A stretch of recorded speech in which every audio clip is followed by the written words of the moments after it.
glowing. And it was like 3 degrees. I just saw your updated Facebook profile. I mean, you and your wife are looking good.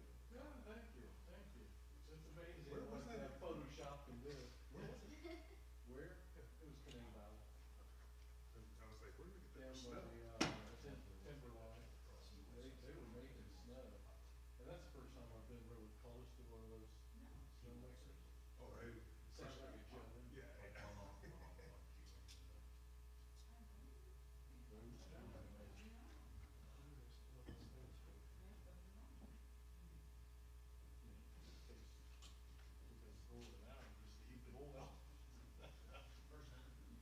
No.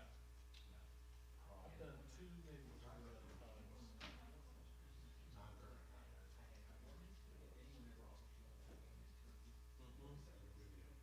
That's where we look. Would you have to take it? Oh, I don't care. Really. The problem is the way you cooked it.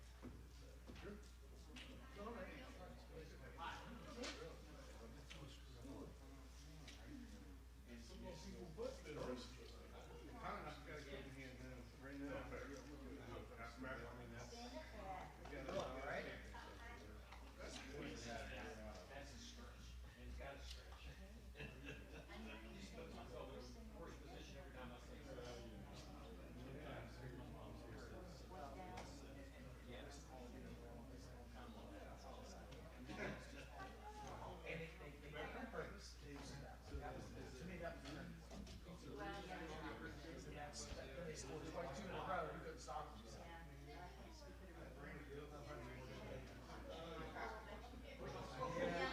Yeah, I'm excited. I actually, the way you laid out for it, I'm shocked that he caught it. That's a one in a lifetime catch. He checked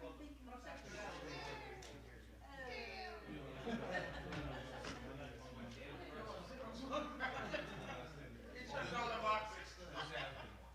Today wasn't my next one. Anxiety's kicking in when it comes to back. Stuff like crap. How are you? I feel like as an adult you get the Sunday scaries more than you did as a kid.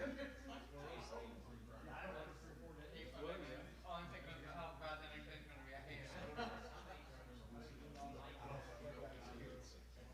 All of them. From the top. All right on top. Start tomorrow.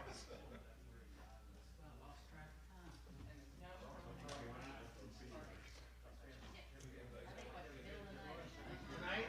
Okay, so right. Wow.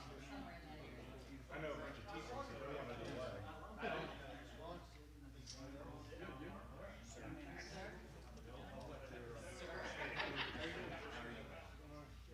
She's harassing you. Is she stalking you? Good, yeah. Always harassing. You know that lady? It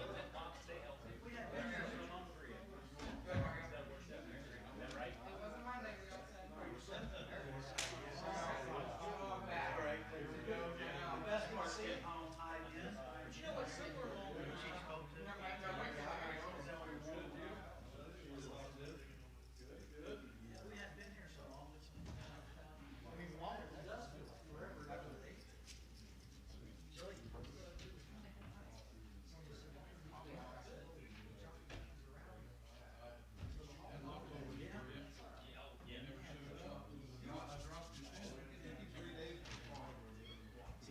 Yes, sir.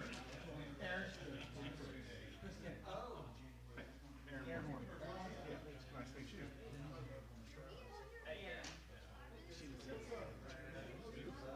Or somehow connected. Yeah, she's way better than Kevin Bacon. 2 degrees, 6 degrees from Kevin Bacon. Yep. Hey, what's up? Yeah.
it's 6 o'clock, and we'll call to order the special meeting of the Bridgeport City Council, December 1st, 2025. Agenda roll call by the clerk. All right, Mayor Robert Matheny, Present. Recorder Hank Murray, Here. Counselor Don Burton, Here. Counselor Jason Campbell, Here. Counselor Clayton Rice, Here. Counselor Jacqueline Rominger, Here. Counselor Chris Kinney. Here. Thank you. Okay, item 3 is new business. Item 3.1, discuss and if appropriate, act on potential amendments to the policies regarding the usage of fields and related amenities at the Bridge Sports Complex. Manager, did you want to start that discussion? Yes. I asked that we put this on the agenda. This is something that we've talked about for the last few years, really. And, you know, this goes back to several years ago when the administration of Little League at that time, when we took as we were building the bridge out and hiring our food and beverage people, we took the concession stand back over. One of the things that we've discussed that, may or may not make sense for all of our recreation type programs is, some of the fees that we charge. So one of the things we wanted to talk about very first before we even get into the next topic was how can we as the city assist these groups, especially our rec groups like Little League, like soccer, that do not turn children away. Our girls softball program, do not turn children away. It's not an elite program. These are our community recreation programs that I feel we as the city should support. So one of the things that I had talked about, and Drew and I are both very passionate about trying to make this happen, is in our fees and charges, we have some field use fees for outdoor fields for some of our groups. And probably the biggest bill that we give all of our groups, I know we pulled the Little League fee. It was almost $4,000 this year for lights. Now, and my suggestion, first of all, that may help not only Little League, but all of our groups, is that we repeal those fees and charges for our recreation groups. So this would be, Drew, you help me if I'm wrong here, Bridgeport Little League, Bridgeport Soccer Association, Bridgeport Girls Softball Association, and Bridgeport Youth Football that use our city park fields as well. Some of the other major sports now, Jerry West, are run by the bridge. It's a program for the bridge now, so any cost with that's absorbed into the fees that we charge for those. We do have some issues. We do have a lot of the elite travel type teams, that to me do not fall into necessarily a recreation type program, that do not take every child that signs up, or there's a tryout and stuff like that. So that was one of the things that we had talked about. I know we had mentioned it the other day in our strategic planning session, and it would take some action to remove those fees from our fees and charges ordinance that we pass every year. And it will have a slight impact on our revenue budgets, but overall we're probably talking less than $20,000 between Parks and Rec and the bridge in revenue that we would lose, that we generally turn over into the fields anyways. So I think that's one thing that I think as a goodwill gesture to all of our user groups, that provide those vital activities to our youth here that we could easily do. So what about indoor sports? Are any of those paying any kind of fee, or would it be consistent across the board with those sports? The only real, Drew may want to, the only real one I know is Bridgeport Soccer, and they do pay to use the indoor field. It's a substantial amount, higher cost for us to operate those facilities. And especially when you look at the CityNet Center and the operation that we have now, all of the growth. I mean, you look up there right now, we have, you know, a $7 million complex going in. It's going to add, you know, 4 new fields that, you know, Little League, softball, those type of groups will have access to. But, you know, so, but the charge for the staff and, you know, their goals, you know, has always been from day one was that they generate revenue and that revenue gets turned back over. And without that revenue, it's going to be hard to continue to grow and develop, improve, make future developments. So I'm very cautious on removing income from their facility because we've turned all of that income back over into meeting the needs of our community. And I think we listened loud and clear with the growth of Little League, for instance, and their need for practice facilities and more fields. You know, and I think that's just a shining example of what we're doing with those funds as we turn them back over. Well, and that's why I ask is, you know, before I had multiple conversations, just, you know, ideal world, we'd never charge any kind of money to any of our youth organizations here. But then I went back and started thinking about it, talked to people, you know, back when my kids played. It's not like we ever had any field for free. Even if the field was provided free, we were the ones that had to maintain it and keep it up. We went and bought the I don't even remember what you call it, the dry turf. Whenever it rained, we'd have to spread that stuff out. We were the ones, you know, raking it and cleaning it up and doing all that kind of stuff. And there were definitely there was a lot of money associated with that. There were thousands of dollars that we were spending every year. You know, when you go back to the old ball field down in behind the football field that we were spending, and the C-ball fields and the T-ball fields, and those fields were a mess. So every year there was a lot of work that went into that. So there were always fees associated with it. So the more I started having those conversations and realizing that, you know, the bridge takes away a lot of that maintenance, man hours, and fees, that I could see justification in some kind of fees. Now, if we can make it work where there's no fee, that's great. But, you know, can we find that right balance? And if there is a fee, is there a way to set it up across the board? Not just Little League. You know, the impetus came with Little League, but is there a way that we can, you know, level that playing field to give them opportunities and access to stuff where they can generate the revenue that they need to cover the cost of those fees and maybe the cost of other things that you have? I don't know what other fees you have associated with uniforms, that kind of stuff, because I know you have sponsorships, but we'd have to find that consistently across all those programs. And that's why I ask about indoor, because there's a lot more cost, I would think, that goes into the indoor, Right. because we have to have people there then. The outdoor stuff, we can probably just let them go use the field, and there doesn't have to be somebody on site. And that's kind of the concept we've been operating off of. I mean, ever since we, you know, opened in 2012, the existing side. There was a nominal fee of $600 for the spring per user group. It has never changed. I think we added another couple $100 a few years ago if they wanted to use it in the fall as well.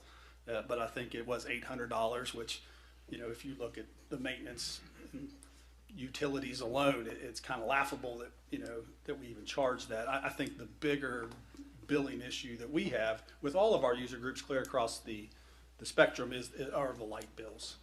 Well, and another benefit to some fee at least is now there's skin in the game. If everything's wholly free, then it's easy just to say, yeah, take no ownership in it, right? Right. Make them have some ownership. Not to say that you guys would be irresponsible, but it also, I think,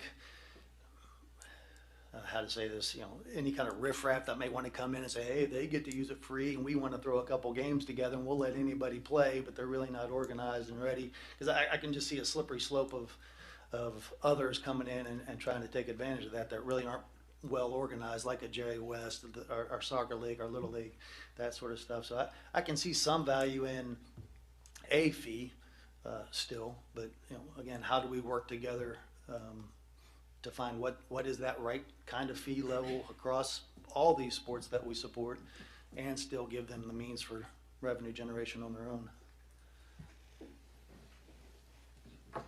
No thoughts or comments? Because once I'd like to hear from the Little League, and then I'd like to hear from Drew, if it's all right, Joe. Joe, would this also include the new fields that we are constructing? Yeah, all the outdoor fields. All the fields, okay.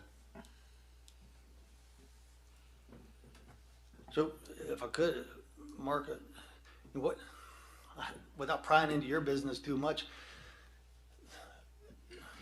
can you tell us about the burden, the financial burdens you have, what you raise money for when you're trying to sell with concessions and that kind of stuff, and where it Yes. goes? And Mark, before you start interrupt, would you mind stepping up to the podium because that way the folks. I'm the person you've ever met, but I'll still use the Well, the thing is, they have trouble hearing it on the live stream. Aaron, if you want to go up with him, you know. He's on his own. Yeah. All right, so our Do have something I can help Joe on that too when he's done that. our biggest concern is the use of the concession stand underneath the pinwheel. Okay, and let me interrupt you there. We're not on that topic yet. Okay, so you want to know what we need money for? What we were pretty much what Right. we were talking about. The lights, we don't just- have a problem paying the lights. I mean, it is what it is. It's a very minimal fee.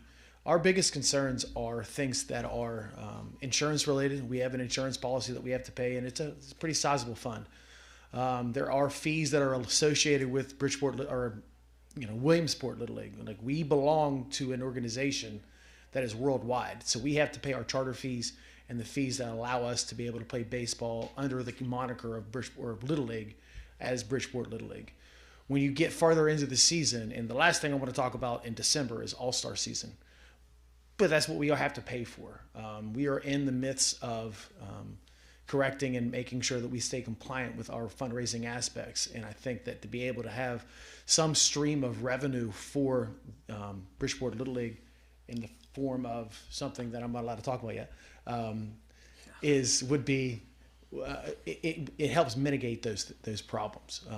The fundraising aspect is a slippery slope, and we have to do it right. And if we don't, there are consequences. So having a revenue stream would go a long way for that. So I guess the big point there is, even if we waived our outdoor facility use fees, there's still a lot of stuff you need to raise money for. Yes, sir. And I guess my add-in to that, with kind of what Joe's talking about, with football, youth football, we use the city park.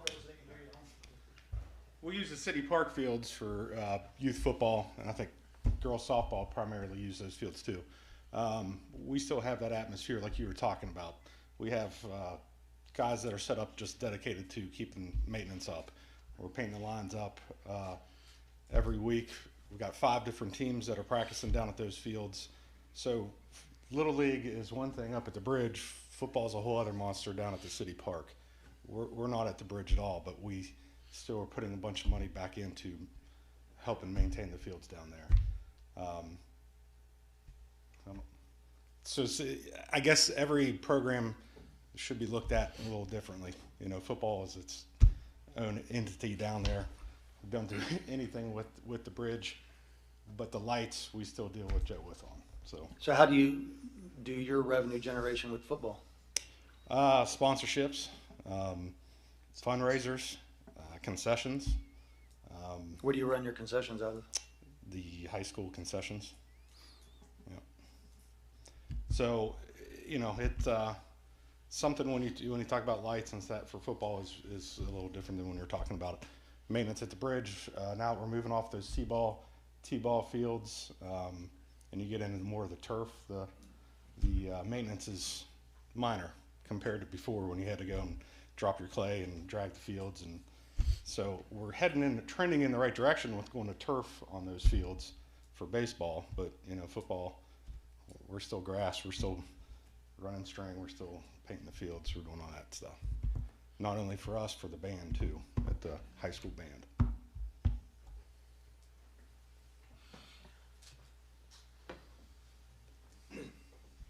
Is that all you have on this? Yeah, as far as what we pay, we spend money on. Yeah. Okay. All right. Any further questions from these gentlemen? I guess I'd like to know, I don't know anything about financials. I don't know what your fundraising goals are every year, your operating costs,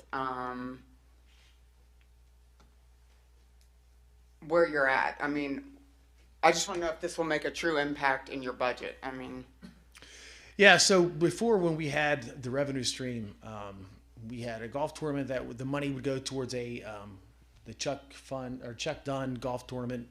We donate money to a scholarship. But now that golf tournament is really to have our operating costs. 2 years ago, we raffled off a side-by-side, and that was a beast. I mean, it was just $100 a ticket. Everybody's selling tickets, and it was tough. So we've had to come up and invent ways to replace that revenue stream. But and you're a great example. I mean, how many times does somebody ring you up and say, "Hey, Jacqueline, can we have some more money?" Or Murray and Groves, "Hey, can we have some more money?" Like it's asking the same gene pool every time we need money. Things that we spend money on, like I said, as far as an operating costs, the insurance changes on what the premiums are. The funds, I don't know necessarily exact numbers. We were at 3,200, I think, was for the lights for the spring. We're talking about for the many kids as we have, our jersey costs for 20,000. Yeah. Yeah, and some of that money does come out of the registration, but we try not to spend, a ton, charge these families a ton of money. I mean, I'm lucky I have one son. My daughter has nothing to do with T-ball or C-ball, thank God. But some of these families have 2, 3, 4 kids that are playing, and it's a financial burden, and it does cost. Jerseys aren't cheap, and if anybody's been to a game, everybody looks pretty good out there. And the higher the levels you go, the nicer the uniforms are. T-ball, it's a T-shirt and a pair of pants, and snacks after the game. But it is an expense, and we try to keep the cost down. So all the money that we raise, either through the golf tournament or other means, does go directly back into it. I mean, we're a volunteer organization. Little League Worldwide is the largest amateur sports volunteer group in the world. In the city of Bridgeport, I can't think of any other organizations that have as many people that we use, that we have to have volunteering their time to make sure that Bridgeport's baseball program stays where it is. And if you ask anybody around the state, it is one of the best, if not the best programs in the state. And it's because of the people that are in this room and the people that volunteer and they put their time in. But it is a volunteer basis, and it does cost money.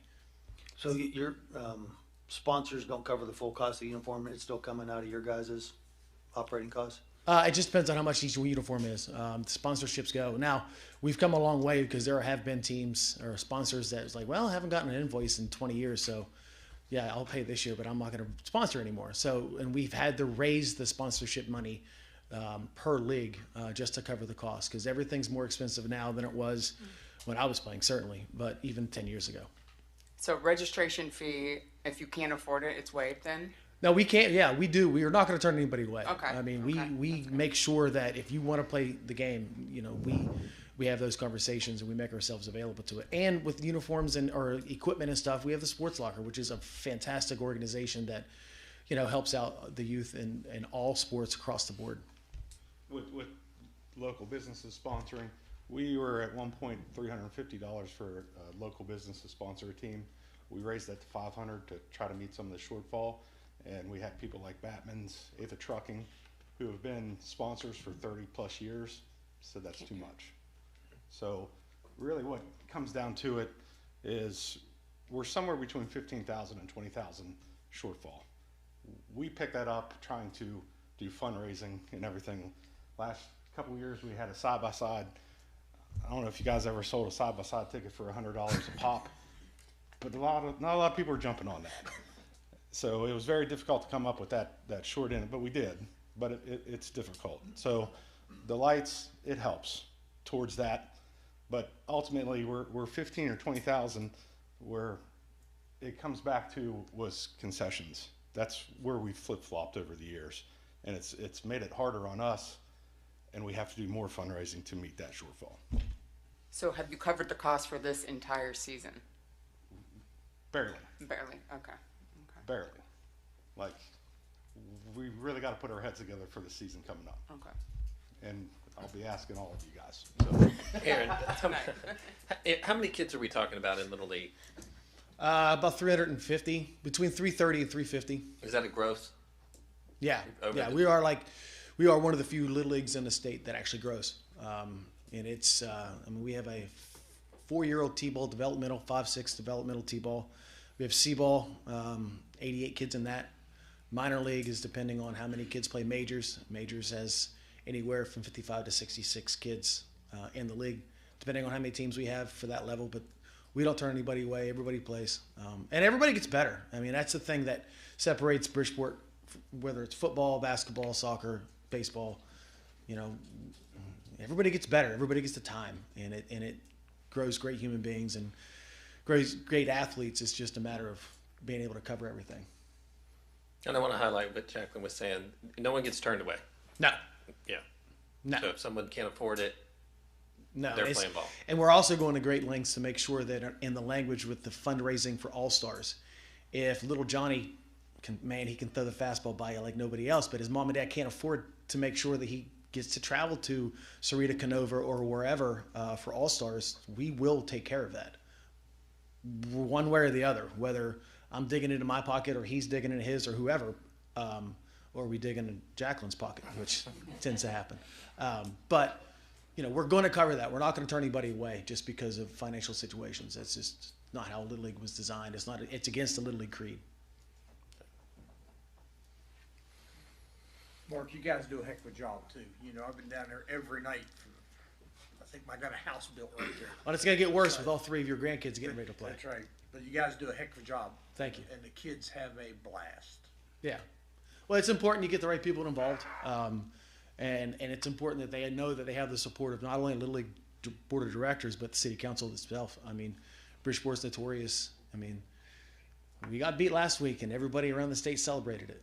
And it's because of what we accomplish on a youth field every year. So I wouldn't, even if I didn't have kids, I told my wife, it's like, I'd still be doing this. So. All right, anything else to add? Drew, do you have anything on this topic that you want to? Most of what I shared was an email. Okay. Right, the just fundamental questions from an operating standpoint for anyone to understand. Okay, and I'm sure on the next agenda item, we'll probably want to hear from you, but in the spirit of time, if there's nothing important, if any of the other council has any questions or comments. Okay, do we want to take any action on this particular item? I think they're interwoven. Yeah, I don't know how we could do it separately. Okay, we can certainly, I think, John, we'd be all right to come back to that. Yes. Yes, okay. All right, well, let's move to 3.2, discuss and if appropriate, act on the use of concession stand at Bridgeport's complex for Bridgeport Little League. I guess it, as you said, Jacqueline, just all kind of flows. So, Mark, since you're at the podium, if you want to just kind of give us a thought of why you think that the council should consider letting the Little League get in the concession business up there. So, we were kind of an independent from the city. We had our field behind the high school. We had our concession stand. We had our fields that are now underneath Johnson Elementary School. But at that time we were asked, maybe not begged, but asked several times to be able to utilize the fields at the bridge. And it was before the bridge, so everybody just called it the pinwheel. We went up there eventually, and I wasn't involved in, so it's just Bridgeport Little League. When I say I mean Bridgeport Little League. So we were asked to be able to go up to the bridge, and we had concessions for a while, and it was fine. But when the bridge took those concessions away, we have a shortcoming. We had, like we talked about earlier, because like you said, it is interwoven. We have things that we have to pay for. We have things that we have to make up for. And our biggest concern really is during Monday through Thursday when Little League is using that field, the concession stands aren't open. Generally speaking, they're just not. There's nowhere for somebody to go get a bite to eat because they had to get their kid there at 4:15 or 4:30 for a 5:15 game. It'd be nice to get a pepperoni roll and a Coke, or a candy bar to hold you over, or when it's really, really cold, a cup of coffee. It's a convenience thing. It's a safety thing. When there's hot days and you need ice or water, or if it's cold, or somebody who needs a little bit of sugar pick me up, or they have a condition where they need food. I mean, there's most often there is not anywhere where you can do that. And our biggest thing was if the concession stands aren't going to be open through the bridge, then we should be able to do that. If they're not going to take advantage of it, I don't understand why we can't. And that's a thing. And over the last several years, it's like, oh yeah, we're going to be open. We're going to be open. They weren't. We're going to be open. Well, they weren't. So it's a fool me once, shame on you. Fool me twice, shame on me. I don't know what fool me thrice is. I mean, I'm not a poet. I don't know. I don't know how that goes. Everybody's completely aware of our schedule. They know when the games are happening on the majors field, on the minors field, C-ball and T-ball. They can't say that they don't know when we cancel games because they are the ones that cancel those games. Chase calls us, Chase calls the president calls the commissioners tell everybody. And so it's not about a scheduling conflict. We have a plan to be able to do these things. It's a volunteer organization. So it's not that we have a lot of manpower or is paying anybody to do it. It's an organizational thing. It's a volunteerism thing. We have a plan for staffing. We have a plan for product. Aaron, like we mentioned earlier, has been doing this with the Bridgeport Football Youth Program, with the Harrison County Board of Education, which is red tape everywhere. I mean, that's the Board of Education. So he's made it work with 2 different sports boosters seamlessly with no issues. We have people that are in the restaurant business or have been in most of their life, myself included. So it's not a cleanliness thing. It's not a compliance thing. It's just a matter of letting us do it. I mean, if they're not going to do it, I just don't understand why we would not be allowed to do it as well. When you pull into the bridge and you go into the pinwheels, there's a big sign that says Home of Bridgeport Little League. And there's some names on there that, we all remember, we all know, state champions that either played at those fields or down beside the creek behind the football field. It's sometimes it feels like home, sometimes it doesn't. But to be able to utilize the concessions, it's a big deal, not only for the community aspect of it, but for the financial gain that we could use. There are no reliability issues. We have our own insurance that takes care of all that. That we have to pay for, which we would love to be able to use the money from the concessions. It is my plan as the new president is I want to bring state championship tournaments here and showcase what awesome facility we have access to, because it is. I don't think there's any better facility in the state of West Virginia, and I want to show it off, but it costs money. And we've talked about softball. They pay for lights down there, but they also have their own concession stand down there. If I say anything incorrect, please tell me and I'll stop. But softball uses a city field, which the bridge is controlled and ran by the city. Softball does too, and they have their own concessions. They make their money down there. They have the luxury that we don't. I know that the bridge has concessions all over. I don't know how successful they are with that aspect or how they run them. But what Bridgeport Little League is a small piece of the pie that if they have issues staffing, if they have issues making money off of it, they don't need to worry about it. We'll take care of it. And having said all that, it's the lights are great. I mean, if we don't have to pay for lights, if I don't have to pay for my dinner tonight, I won't. But, that's fine either way. But it'd be nice to have the revenue stream that we always had to compensate for what we are lacking at this point. Aaron, did I miss anything? Mark, last year you guys had the opportunity to use the concession stand by the C-ball fields. How did that work out for the season? It was difficult. The C-ball fields, for those of you who don't know, and I don't know how many people have been up that way, the C-ball fields is instead of pulling in and going right to the pinwheels, you go left. And there's a basketball court out there, and there's the 2 fields. Dr. Murray spends a lot of time over at those fields. And there's a little gray building there that has bathrooms and a concession stand. Last year was the first year. My son's been playing since he was 4. He's now 9, so we were going into year 6. Last year was the first year that we'd actually been they had ever been open. But they're about 400 yards, or give or take, from the pinwheel.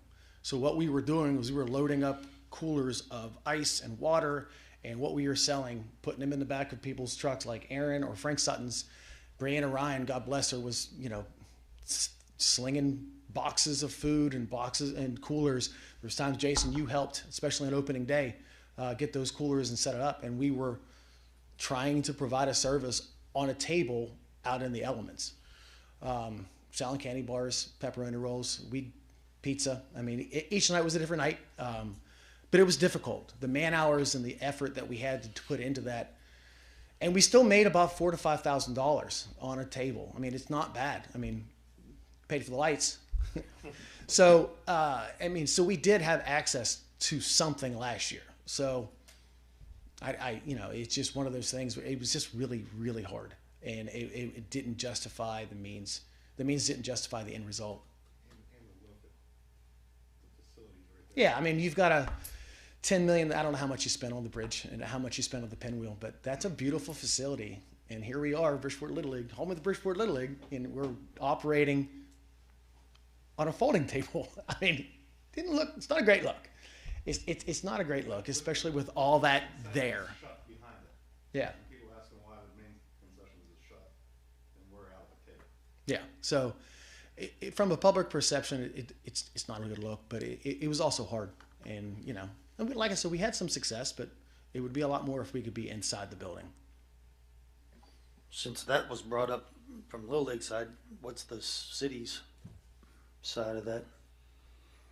In terms of All the stuff that he just brought up, what is our counterpoint? What do we agree with? What do we take issue with? so Drew, would you mind going up to the we were podium? told to close this past year. We didn't have a choice to be open Monday through Thursday. In terms of communication, and Mark and Aaron, there's no disrespect by anything I say, but there's been 4 presidents in the last 4 years, or 3 presidents in the last 4 years, and the communication's been up and down. It hasn't been consistent. I'm not saying that's their fault. I'm not saying it's our fault. Placing blame doesn't really accomplish anything. Well, that's always going to be the nature of a youth sport too. As kids age out, that the leadership's always going to change. We got to respect that. 100%. I think when I talk to Joe, a lot of places that I struggle with is there's approximately 60 kids in wrestling, 325 kids in soccer, 600 kids in football, and I'm talking about NFL flag football. I'm not talking about Aaron's program. 200 swimmers, 360 kids in Jerry West, 300 kids in volleyball per year. And I just don't know how, as a governing body, you help one person with a product and not help all, right? And that's fundamental. I have nothing against Little League.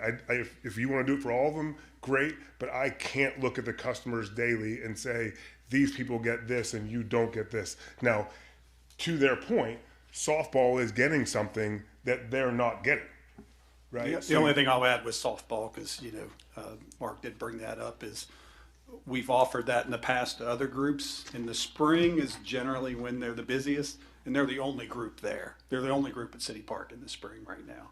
Soccer doesn't use it like they did. We've offered it to soccer, and no one's ever, because they are down there some in the fall. And even if youth football wanted to look at it, we've talked to them. I think this may have predated Aaron, so maybe it's not a. We play our games on the main field. Right. So it's more for the practice times and stuff, but it's not that we never offered that. We did have long discussions with soccer about that, and they weren't interested. So, but they're kind of all over the place too. So in their defense, they're the only group down there most of the time. So for those indoor sports like at Jerry West, how are concessions worked for them?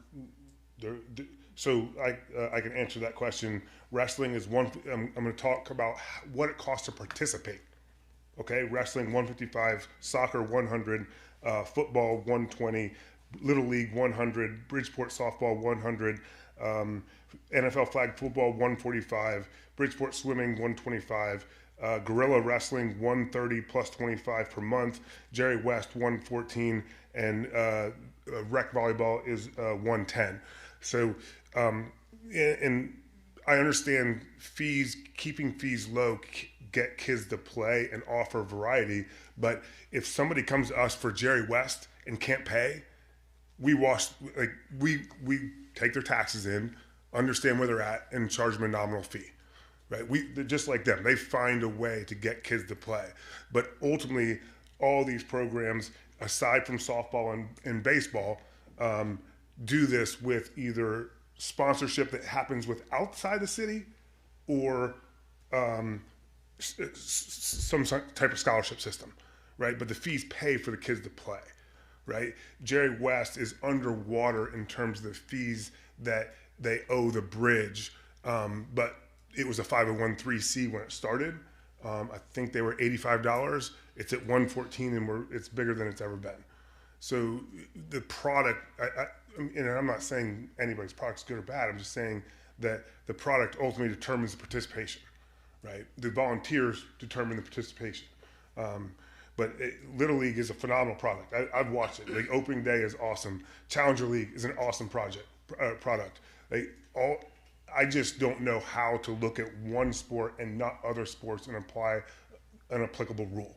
That's where my confusion comes in. No, I wholly agree with that, and that's why I asked the question, how are, since concessions is a primary topic here for those indoor sports, do you guys have concessions open during that time? Yes. And so you guys run it, so those concessions are available, you're manning it, so it's really not an option for them to compete directly. Because they would be competing with you. If they opened up their own concessions in there, they'd be competing with. Yes, you're correct. But for Little League, if we don't have the concessions out there, they're not competing. The challenge for me is, as of November 19th, I had 135 part-time employees. And last year was the first year where we worked out where they take the C-ball concession stand, and then, like you guys said, a lot of work taking stuff over. But then what it does to me, or the bridge, is we have too many shifts just on Friday night, Saturday, and Sunday, and not enough to balance out a typical 17-year-old schedule. So we really struggle with keeping employees. Yeah, I get that. So it's not feasible for you to employ somebody. So that's why I don't understand why we can't maybe come to an arrangement. You talk about the other sports, there are concessions available to them right there where they're at. With Little League specifically, concessions are not available for a very justifiable reason. Fully understand that. And I look at the fact that we go down to the high school, the number of organizations that use that one concession, co-use, very amicably, and get along. I mean, I can't say I've been a part of it because I was always too lazy to man it, but I've helped stock it and those kinds of things. And but my wife's worked there a ton. You got from youth through high school, soccer, football. You've got track at the middle school and the high school level, and I'm probably leaving out other sports down there. But so many different organizations find a way to co-use that single facility.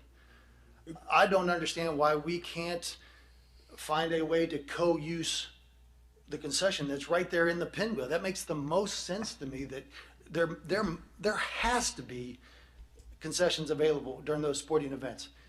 From a convenience standpoint, but also, like you mentioned, from a safety standpoint. I like to eat all the time. So, if I'm down there for hours on end, I want some food available to me.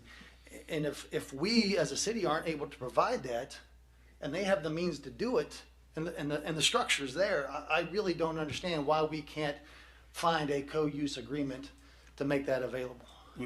I truly believe we're able to accomplish that.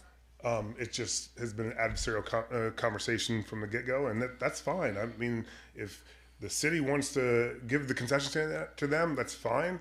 But then the hard part for us is the employment. We're designing another one, right? So when's the faucet turned off? So if Little League's over at field 8 and 9, the new fields that are coming, do they run that concession stand too? I just can't operate in this field of gray. To help, were there anyone last year complained that the Little League got to use that building for the first time in 7 years for concession? Meaning the fact that soccer come to you and say, "What? That's not fair that you're letting them do that." The lacrosse come and say that's not fair. I didn't seek that answer, so. But I know that was like a huge concern 18 months ago, that we were all saying everyone's going to want to use it, everyone's going to want to do this. And no, they said they would share it. Right, but it never that didn't really ever happen. No, it wasn't like somebody said this is unfair. We're treating one group better than the other group. But like Chris said, it's just kind of logical. If it's not being used and people are hungry, then let them use it. If council says, I'll wash my hands of that whole concession stand and that's fine. But I can't. It's very hard for me to employ people just on Friday, Saturday, and Sunday, and not Monday through Thursday. I either need to do Monday through Sunday or not at all. And if they want to do the tournaments, and we probably make about $90,000 is what comes in. If you guys are fine with that, that's fine. I don't want to hurt anybody. That's not my goal. It seems like we're convoluting things here a little bit, especially the No, tournaments yeah. and stuff. And that's all you did last year. All we did was Friday, Saturday, and Sunday, but it was very difficult for us to employ people. That's all I'm saying. So, Yeah, guys, your comments need to be at the council, not to each other. I'm sorry. sorry. Okay. Yeah, just- Can I'm just brainstorming out loud. If you employed somebody full-time, could their salary on Friday, Saturday, Sunday come out of Little League proceeds or something to help you offset the cost of a full-time employee? I'm just trying to brainstorm as to how we could logically figure this out. I'm for whatever solves the problem. I think that would be more difficult because you're convoluting the finances of the city and Little League. Okay. But I mean, well, Our volunteer staff is there Monday through Thursday. We're not there on travel tournament on Saturday and Sunday. That's out-of-state teams coming. There might be a Patriot team that's from Bridgeport in the tournament. That's not Little League. That's travel baseball. We're Monday through Thursday, 5 o'clock to 9 o'clock. That's it. The other fields, no one's going to leave that pinwheel field, walk across a baseball field, down across a 2-lane road, across another parking lot to go to another concession stand. There's just not going to do it. but if council, if we move C-ball and T-ball to the turf fields, then Little League is over there. So that's my only comment about that. It wasn't meant But that's to. a ways away. I mean, It's a long ways yeah, away. It's yeah, so that's 300 like- yards away. That's pork for a different chop. I mean, that's a Yeah. whole. We'll have a new president. We'll have a whole new council. But the same concept could apply then, right? Couldn't we co-use the A concessions ways over there? away in terms of timing, no. We're hoping to do it this spring, this upcoming spring. I remember when we did the concession stand at Seavall Fields, it was for 1 year. We were going to look at it and see how it worked out, right? Y'all remember that? It's kind of, there it is. It's an empty building. We're going to take everything out. You guys got to start from scratch. And you did it. And we're at a point where we looked at it and said, where are we? Now it's the pinwheel, which was in debate last year. It just didn't happen. And, why can't we look at this for a year and say, how did it work? Is anyone else going to complain? How did the point of sale work in between the Bridge staff and the Little League staff? What difference on the menu was there? And how did it work? And then look at it a year from now and say that worked well or that didn't work well at all, and either make changes on it or. But my whole thing on this, and most of y'all know where I stand on this, it is just insanity to me that buildings would be vacant that could sell food to people, and we just won't let them in there to do it. Well, Aaron, I'm going to pick on you for just 1 second here.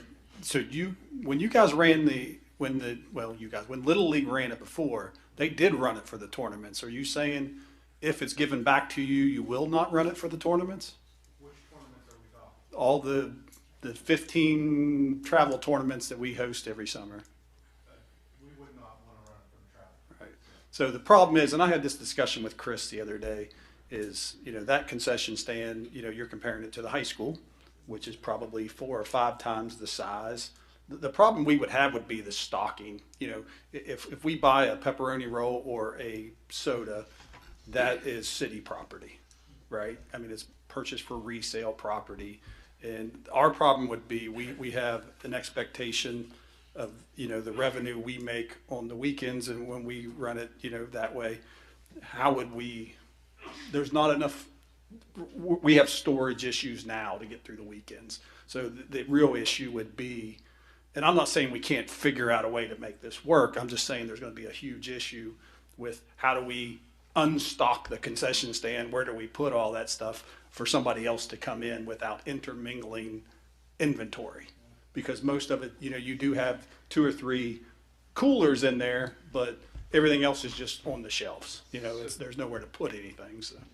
Chris hit it. I mean, when we're down at the high school field, there's 14 teams using that one concession stand. We have a stand-up refrigerator, and that's it. We might have a little storage closet to put, you know, a cooler in it or something, but for the most part, it's a stand-up and we have a lock on it. And there's probably another 10 refrigerators in there with locks on them. And I guess my point is we don't have room for 10 refrigerators or even, you know, all the ones we have in there are full. The Seaball So- concession stand was empty. It was empty. There's not one thing in there. We put the refrigerator in there. We put everything in it. Right, and that was built along the same concept where soccer had started complaining years ago, and Don will remember this, about the Little League deal. So we built that concession stand. Soccer ran it for a year or two and then decided they couldn't get enough volunteers, and so it kind of sat there until Right, but I mean, recently. I think it's hard pressed for you guys to say that you're building $7.3 million worth of new fields, but you can't have a storage room. What about the storage at the end of the dugouts? There's a locker at the end of every one of those dugouts up there. There's room for storage. There's plenty of space. Upstairs in the press box, you guys are using that for your print shop. You told me the print shop was getting a whole new building, right? That's right. What's going to happen with all that space? There's space. Definitely a lot of space. Drew, if I may ask you, if with your labor issues, if the bridge ran that concession stand, would you still have those labor issues? Could you man it Monday through Thursday plus the weekend tournaments? It would be easier to digest from, we're going to go from 2 concession stands to 3, 3.5. So we're going to have the one inside, we're going to have the one over, depending on this conversation, at the pinwheel, the new one over on the other side. Being able to offer a wide variety of shifts is easier for us to swallow than offer Friday, Saturday, and Sunday. That's has there been an issue with getting scheduling from Little League, your games as well as practices?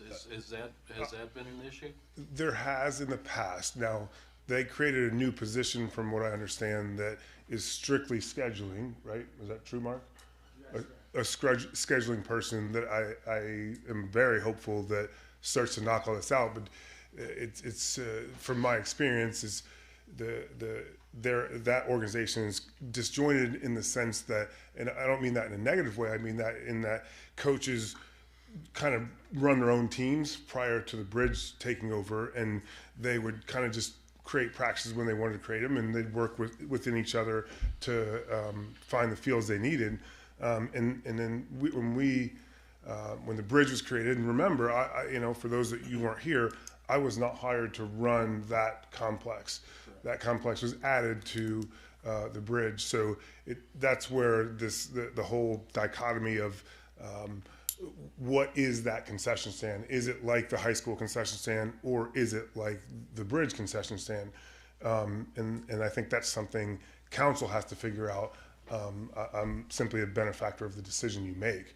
I don't know if I answered your question, Don, but And I think you nailed it right on the head there. It's a decision that council needs to make. It wasn't 18 months ago that a lot of us we were running for election, went to a Little League dinner, and we put our stuff on the tables and we had our signs, and we asked the support of the Little League to support us in an election to be mayor or an election to be a city council member. And in those discussions, it was, yes, we will support the Little League. We told the voters when we ran that the youth sports was important to us and we were going to support them. This is a first good step. And you're Jason, right, what you're saying, Drew. It's a council decision to say, let's get all the facts and make a decision. And the only thing that I can say is I represent all sports. I don't represent any one sport. So that's where I don't know how to deal with this. But if council wants to say that baseball is more important than soccer or volleyball, because to your point, Chris, volleyball doesn't have that same opportunity. Jerry West basketball doesn't have that same opportunity. And I'm not saying it's right or wrong. I'm just saying I don't want to be the person to say this is more important than this. Hey, Drew, let me complicate it and let me ask this question. It is about fundraising. It is about money. It's cash flow. I get all that. And I also get that it's closed. The Bridge hasn't been operating it during, peak time for Little League, right? At the pinwheel games. We have What years if ago. what if and understand the controls of inventory. What if the bridge opened it and the bridge manned it or womaned it with a person, right? But it was staffed by Little League. It's a cooperative, a lot of communication, and we revenue share, where we buy the inventory, right? We control how many muffins we buy, and how many Gatorades we buy, and waters we buy, and pepperoni rolls we buy, right? But we have a person, and they might have 3 or 4 people, and we control it because we're the boss, we're the manager. But we figure out, a revenue split to where they don't have to come out of pocket for product, being the Little League. We're covering the utilities. They're manpowering it, and we just do a revenue share based off of gross income. If that's what you guys want to do, we can figure it out. Again, I'm going to go back to equality. Basketball doesn't have that same opportunity. And if you're going to take an indoor concession stand where there may be a swim meet, a basketball meet, and soccer leagues going on, you can't take one sport and have them run the concession stand because the revenues are coming from a lot of different places. I don't know how to do it. Like, I'll be honest with you. I'll try to figure anything out you want, but in my world, I'm a sports facility guy, right? I don't run high school concession stands. I don't run anything else. I've been in sports facilities for 25 years, and I'm not familiar with this territory. If I may, let me talk. There were a couple of things that were said that just aren't necessarily true. As far as the scheduling, I have the emails that the Bridge has gotten over the last couple of years as far as they know when the games are going on. There's not a question, there's not a doubt. No matter if it was John Julian being the president of the Bridgeport Little League, or Kurt Skazik, or Brian Gothard being the go-between, or Aaron Horn, or whoever. So to suggest that the Bridge didn't know our Little League schedule, that's just not true. Why are we different? You asked us to utilize the fields. We do not use the Bridge for registration. We do not use the Bridge to put uniforms on. We don't listen to the Bridge as far as the decision-making process that we have. We have 16 individuals, 1 female and 15 men, that go and meet on a monthly basis, argue with each other, yell at each other, but also to ultimately come up with the ultimate best scenarios for these kids. We were asked to come up there. We came up there to utilize an underutilized facility. It says the home of Bridgeport. It doesn't say the home of soccer. It doesn't say the home of Bridgeport, Jerry West. Jerry West is ran by Jason Saab and the Bridge. That's it. It's not the same. The people who play Bridgeport baseball live in Bridgeport, with the exception of a very few kids that can waiver in. And there's only 2 scenarios that they can waiver in and play baseball in Bridgeport if they don't live or go to school in Bridgeport. The other programs, you could live in Philadelphia and play Jerry West basketball in Bridgeport. I don't know why you would, but you can. That is inherently the difference. This is a Bridgeport community sport and organization that is ran by people from Bridgeport for the betterment of the Bridgeport athletes exclusively. There's the difference. That's the why we are different. It says home of Bridgeport. You asked us to come up here to play. At some point, either Parks and Rec, and I get irritated, I get passionate, and I'm not singling anybody out, but Bridgeport Parks and Rec asked us to utilize those fields. We accommodated. There's the difference. I would think when the people planned the Bridge that they were looking at Little League and said if we built the Bridge and we built the fields that we could use that for Little League. Mr. Mayor, I make a motion that we take a vote on item 3.2 in allowing the Little League for 1 year to use the pinwheel Monday through Thursday for concessions for Little League. Motion on the floor. Is there a second?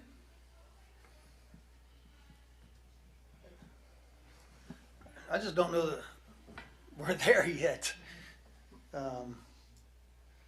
There's so many details that need to be worked out. That's my concern.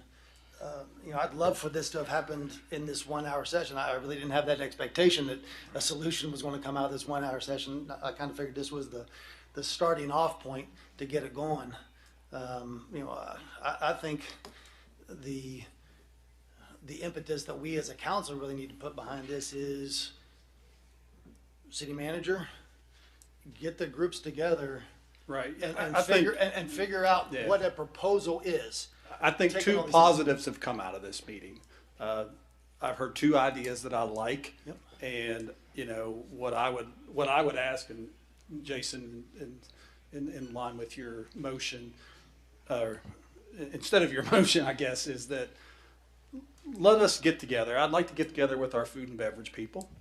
I'd like to set up, another time. Like I said, I didn't think this would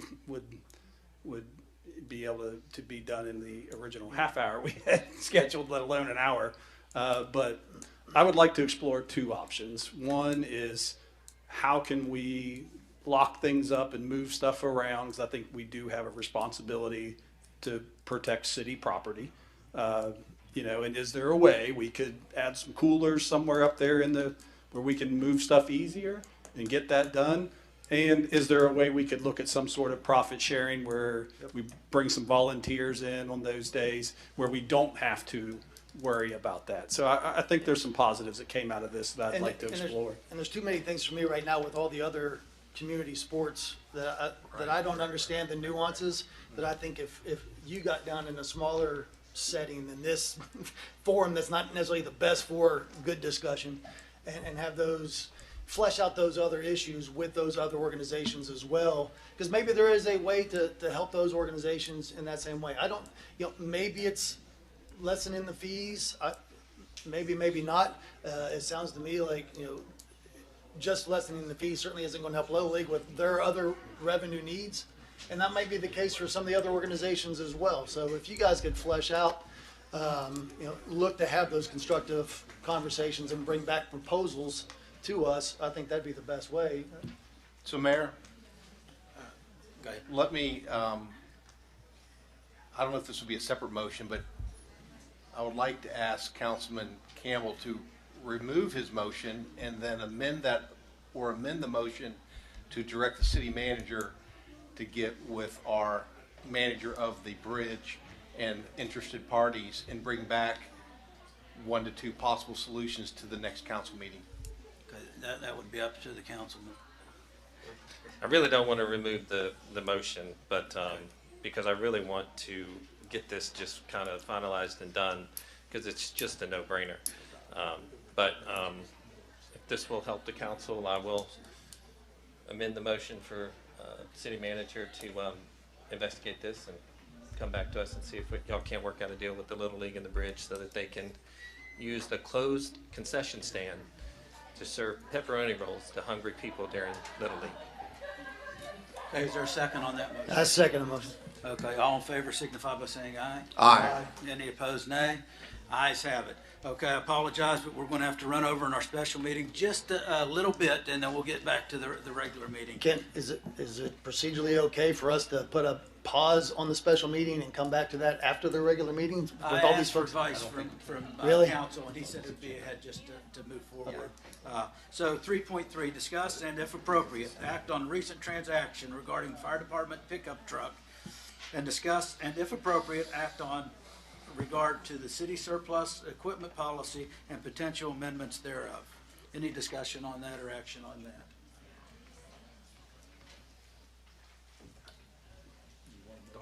Yeah, I will say this, that, there's been some discussion, individual discussion and not a group discussion. And if the group is so inclined, I would ask that somebody make a motion that we ask the city manager to review the policy, which I'm sure that he already has, and come back to the council with recommendations on a change policy. I'd make that motion as you stated. Second. Motion and second, any discussion? The only discussion I would have is I would caution us in this regard, because so often when something doesn't go completely right, the first thing a governmental body wants to do is go in and start making changes to policies and procedures, when really the policies and procedures are what they are. They're fine. mistakes happen, and I think in this case, mistakes happen. Joe, you've been very forthcoming in acknowledging that you made a mistake. It was a very genuine, sincere mistake. You're trying to do the right thing, and it just didn't work out that way. And I don't want us to overreact in this. The way that the internet, I don't have access to social media. I choose not to, but I've had some people convey to me some of the stuff on social media, and I think it's a little overblown what's been said. I said it in the paper, and I'll say it again. I applaud the way the mayor and the city manager responded to this. They responded very quickly when they recognized that a mistake was made, and they rectified the situation. If there's anybody to blame, it's somebody that's not in this room. But I'm not going to slander somebody when I don't have every detail. So I would just caution that if you see stuff, we do have a couple things though that I would like to bring back to you. And this was discussions with the finance manager, Mark Rogers, who our police chief that gets rid of a lot of equipment as well. And we think there's a few things we could clean up that would help prevent a misunderstanding like this from happening in the future. So I would like to bring those to you at a future meeting. That's awesome. Okay. Yeah, always a good thing to review policy, even if there's no change. So, Yeah. okay, so if nobody has anything else to comment, all in favor? Aye. Signify by aye. Any opposed, nay. Ayes have it, motion carries. Very good, okay. Thank you, everybody. I want to thank the Bridgeport Little League for your presence. Drew Callahan, I'm not sure where you went to, but thank you for your input, and our manager, thank you for your input on that topic. All right, I thought we would get a break. Thank you all for coming. Wow, I hope everybody had a great Thanksgiving holiday, and just great to see everybody here. So with that being said, I'll ask for an adjournment from the special meeting. Is there a motion for adjournment? Is there a second? Second. Okay, all in favor signify by saying aye. Aye. Any opposed, nay. Ayes have it, meeting adjourned. Okay, with that being said, I will call to order the regular council meeting for December 1st, 2025, the Bridgeport City Council. Madam Clerk, roll call, please. Mayor Robert McKinney. Present. Recorder Hank Murray. Present. Counselor Don Burton. Present. Counselor Jason Campbell. Present. Counselor Clayton Rice. Present. Counselor Jacqueline Rominger. Here. Counselor Chris Kinney. Here. All right, thank you. If you would all be attentive, Counselor Jason Campbell will offer the invocation. Please remain standing for the Pledge of Allegiance led by Counselor Clayton Rice. If you don't mind, please. Let us pray. Father God, we love you. We're grateful for your blessings. We're grateful for this city. We're grateful for this community. We're grateful for all the blessings that you give us each and every day. We're thankful for our leadership here at our city, from every department head to every employee. We're grateful to these men and women that are serving here on the city council, and the sacrifices they make and the decisions they have to make. Now, Father, we ask that you bless this meeting. I bless that we come up with good decision making. We're grateful for such a great crowd here today, and for everything you do, we're going to give you praise and glory. We ask this in your name. Amen. Amen. I pledge allegiance to the flag of the United States of America and to the republic for which it stands, one nation, under God, indivisible, with liberty and justice for all.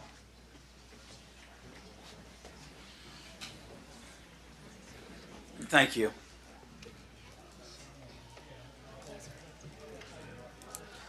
Okay, item 5, approval of the minutes of the November 10th, 2025 regular city council meeting and the November 12th, 2025 regular city council meeting. So moved as read. Second. Motion and second to approve minutes. Any discussion? All in favor signify by saying aye. Aye. Any opposed, nay. I have it. Motion carries. Number 6, Madam Clerk, is there anybody for public comments?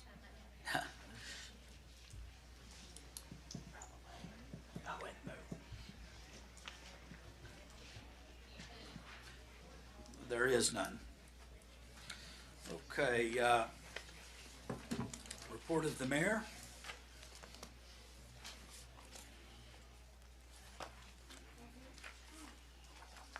Okay, a few things to go over real quick.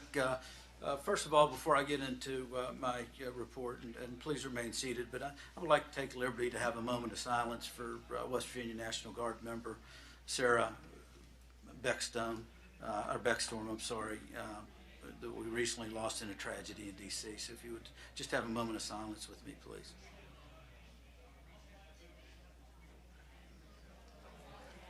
Thank you. And on that same note, I'd just like to remind everybody and ask that we keep Staff Sergeant Andrew Wolf in our thoughts and prayers as he continues to battle for his life in a hospital in D.C. for serving our country. Beyond that, we have a few events coming up here in Bridgeport. And Manager, if I steal any of your thunder, I'm sorry. I didn't get a chance to look at your report yet, but just wanted to remind everybody, Light Up Night downtown is December 4th. The Christmas parade is December 6th. During the Christmas parade, the Lions Club will have their 78th annual pancake feed. And I have tickets if anybody wants to see me after the meeting downtown. And that's always a nice thing. If you go to the parade before or after, you can grab a nice pancake and support our local Lions Club. December the 11th at the Civic Center, Care Portal, which is new to West Virginia, is going to launch its first of West Virginia, and it is a connection with local churches and real-time needs of vulnerable children and families. So I'm proud that they're going to kick that off here in Bridgeport. Public is welcome and invited. Again, that's December the 11th at 2 p.m. at the Civic Center.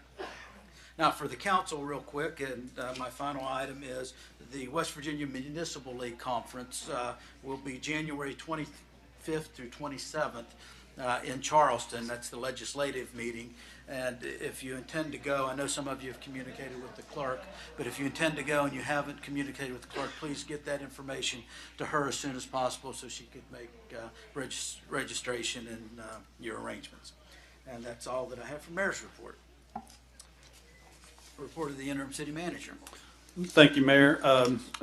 I do have a printed out copy for you guys, and you guys can all read through that with a pretty large agenda and a lot of guests tonight.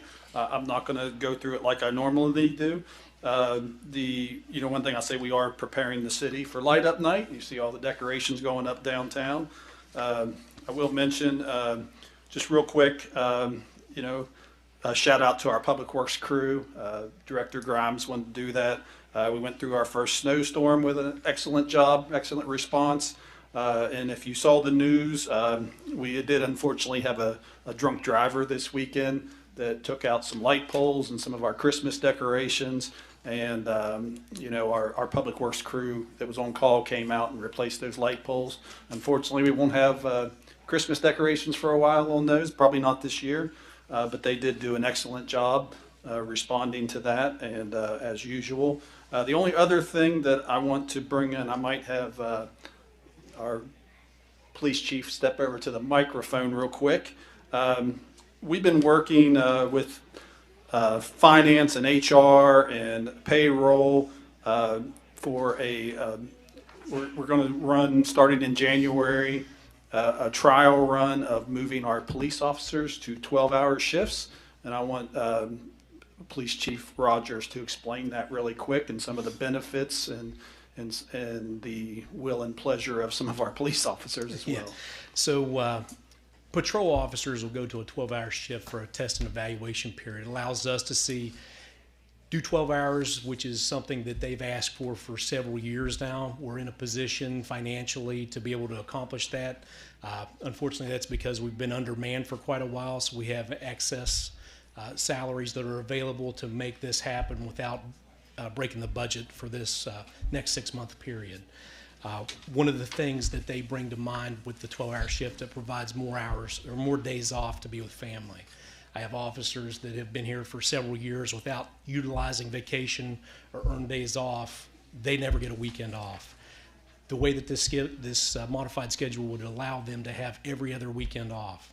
It's something that family and keeping officers engaged with their family as well as here at the city is vitally important to the retention, and I think it's something that I've been convinced by other chiefs throughout this state that have gone to this same thing with these same reservations of burnout and different things.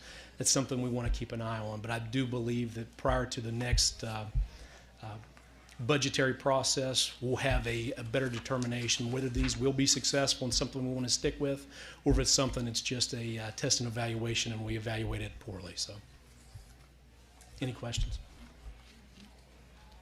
Thank you, Chief. You're welcome. And in the respective time, that's all I'm going to report on tonight.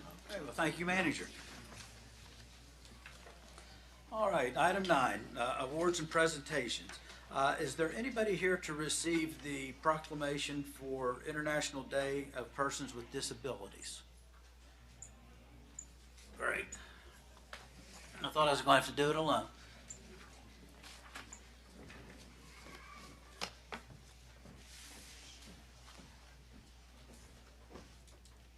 Just want to step there in the center.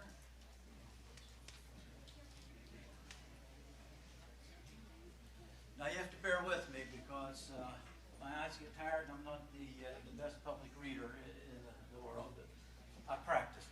So, the proclamation, International Day of Persons with Disabilities, December 3rd, 2025. Whereas the International Day of Persons with Disabilities, observed annually on December 3rd, serves as an opportunity to raise the awareness of disability issues and promote respect for the dignity, rights, and well-being of persons with disabilities throughout the world.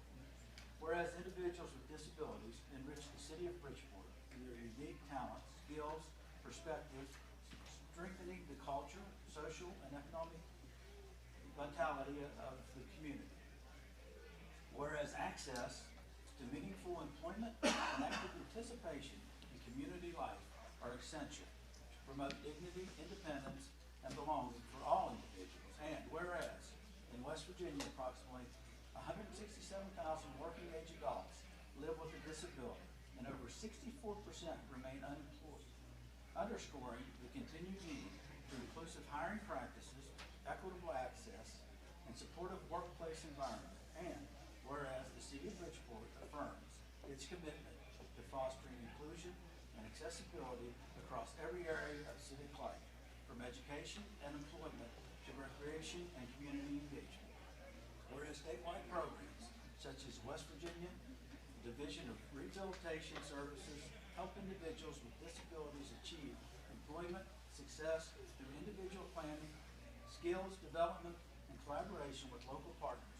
And whereas professional organizations such as West Virginia Association of People Supporting Employment First work tirelessly to promote the advocacy of awareness and systems change that expand opportunities for individuals with disabilities. And whereas community-based nonprofits, including the ARC of Harrison County, the Job Squad, continue to provide critical person-centered support that empower individuals to achieve and maintain meaningful employment. And whereas the city of Bridgeport recognizes that lasting progress is made possible through collaboration of public and private partners dedicated to advancing equality, accessibility, and opportunity for all. Now therefore be it resolved that the city of Bridgeport, West Virginia, does hereby proclaim December 3rd, 2025 as International Day of Persons with Disabilities, and urges all citizens, organizations, and business to honor the achievements of individuals with disabilities and to strengthen our collective commitment to inclusion and equality opportunities. Thank you, guys. Thank you very much. Yes, would you like to say anything? Hi, my name is Jess Williams. I work as a job coach at the ARC of Harrison County, and this is my supervisor, Mariah. She runs the vocational programs department at the ARC. We also work with the West Virginia Association of People Supporting Employment First, or the West Virginia APSE chapter, to try to help with legal changes. Yeah. To help foster independence and inclusivity in our communities for individuals with disabilities. Thank you. You? No? You all good? What, Jeff, do you get a picture? Come on, you're sleeping on the job. I got that last meeting wore me out. All right. Piece of that. Thank you all so much. Thank you, and thank you for your work.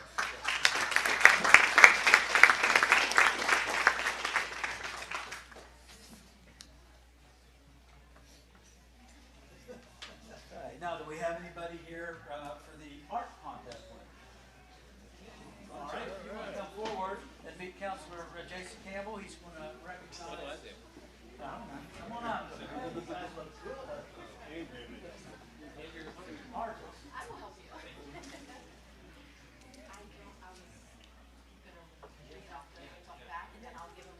Come on up. I'll give them Jason. Jason will give them their picture. That's okay.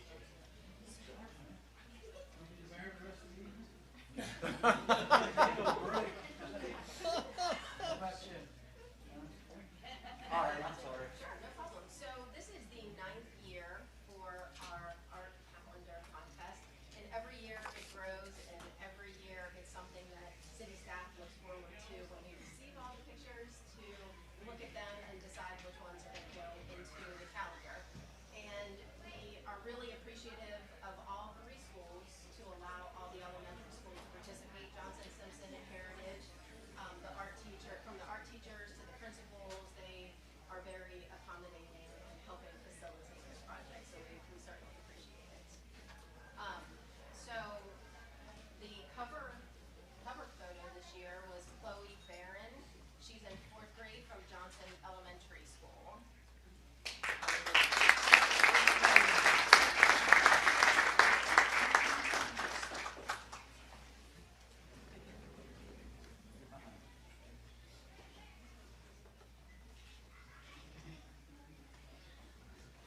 Our January picture is Zara Mai, 1st grader from Johnson Elementary School, our library.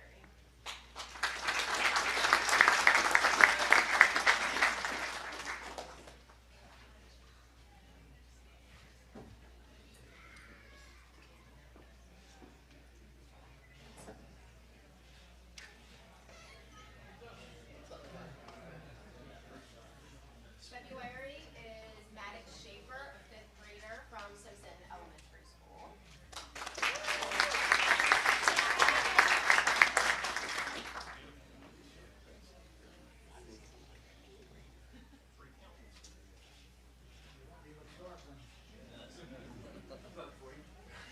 March is UHC Ruby Brosnick, 4th grader at Johnson Elementary School.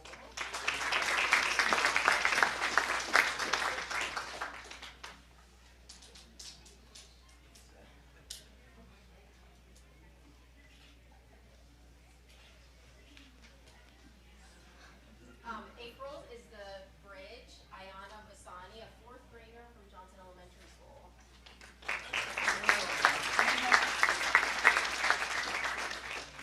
Your dad is my doctor.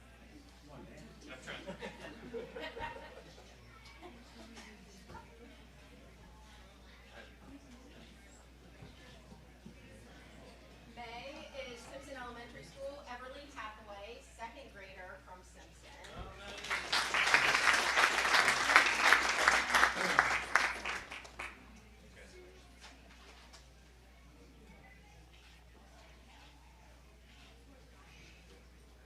June is the new North Central West Virginia Airport, and it was Michael Alex, 2nd grade, Johnson Elementary School.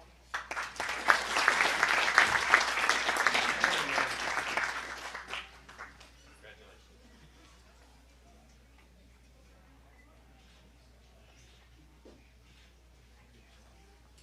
July is softball, Bridgeport girls softball. Araya Hassan, 3rd grader from Johnson Elementary School.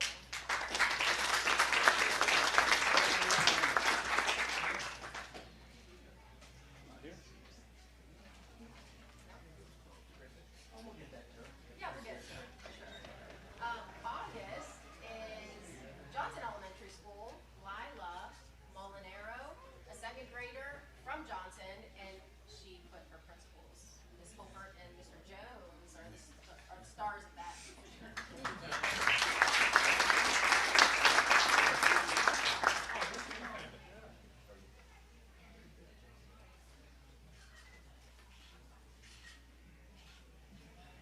September, we have the Bridgeport Indians football team. Abram Blevins, a 5th grader from Johnson Elementary School.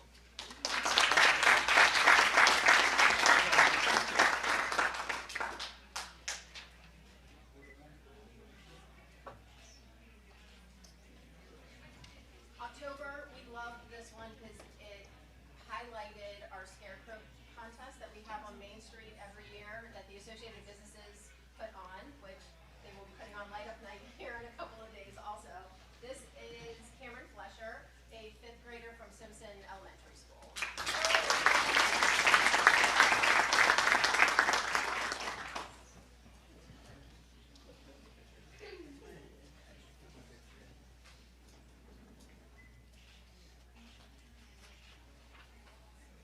Did you want to fix your Yes, please.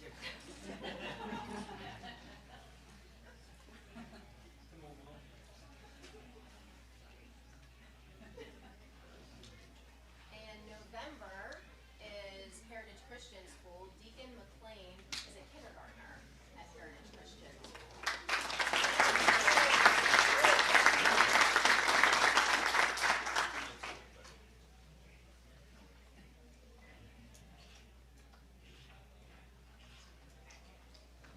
And finally for December, we have tree lighting, of course.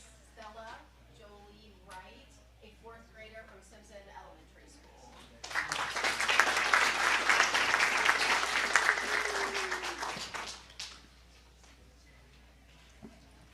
And parents, I'm sure that Mr. TeQuinto here will have a photo gallery up on Connect Bridgeport one day this week, so you can get copies of all of his pictures on there as well. No, so we appreciate all the parents coming down and helping to support this project too. It's a really fun city project. Jeff, do you want to hear with the kids? Everyone, you want you to get in the front and make the few the taller ones in the back. Mr. Mayor, you want to get everyone? I mean, listen to you. Better than a bunch of children showing off their arms. Tighten up a little bit. Act like you like each other. Everybody smile.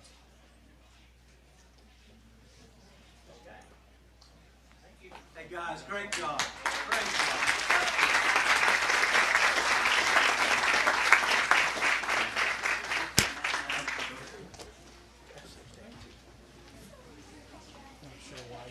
We know the kids at tomorrow have people in the house today.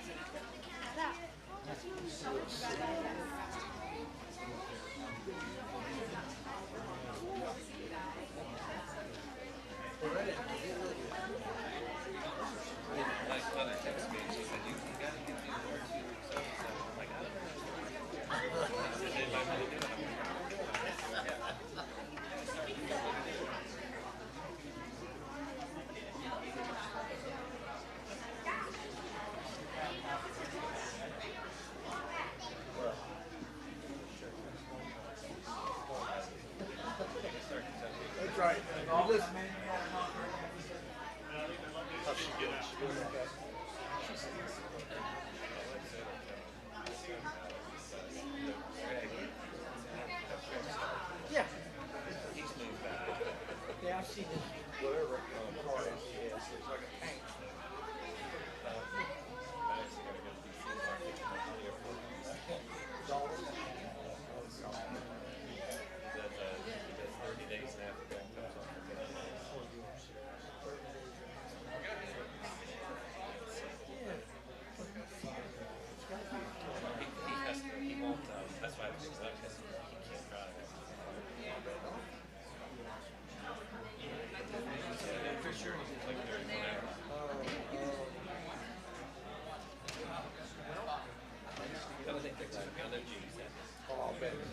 Well, that makes it a whole lot easier. That's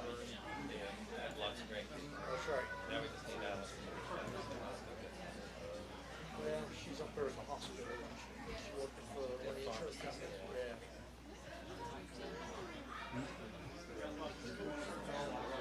Come on up, guys. You're on hot seat. Soccer team.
championship game. Yeah, so I asked the mayor if I could do this tonight, and there's a reason why. I'm going to embarrass a couple boys here, but 2 summers ago, I had the pleasure of going to Europe with my wife teaches at the high school, and I got to attend a school trip to Europe, and I had 6 great young men who were in my group that I was personally responsible for them. They were called the Joe's Bros. So we have Adam Jackson and Julian Johnson. We're 2 of Bros Joe's. They're Joe's Bros. They're not only famous in Europe now, but now they're state champions. All right, the Bridgeport boys soccer makes history with the first ever AAA state championship. The Bridgeport High School boys soccer team delivered a landmark victory, securing the first class AAA state title in school history with a 3-1 win over top-seeded and previously unbeaten Nitro. The championship match took place in Beckley, where the Indians capped off a remarkable season with an outstanding 21-2 record. This year's title run also marked Bridgeport's first appearance in the state tournament since 2012.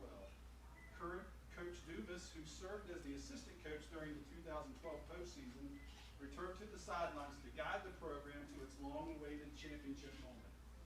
Bridgeport's historic performance was further highlighted by several individual accolades.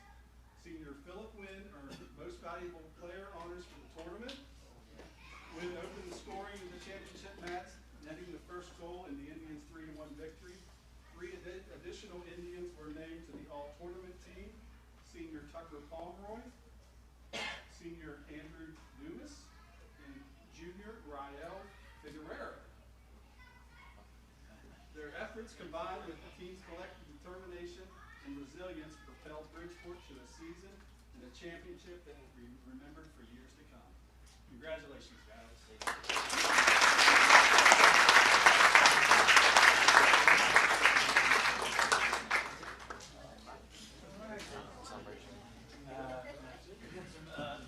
These guys are the seal of the city of Bridgeport, as you can see up on behind our council chambers there. Got one for all of you. Make sure I don't miss you.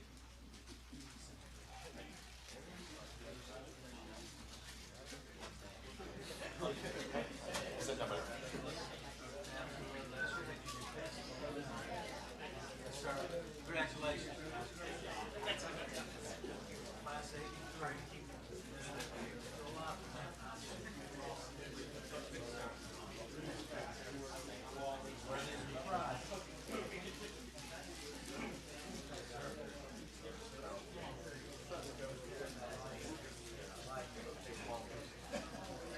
Everybody get one? Hey, guys, thank you. Let's hear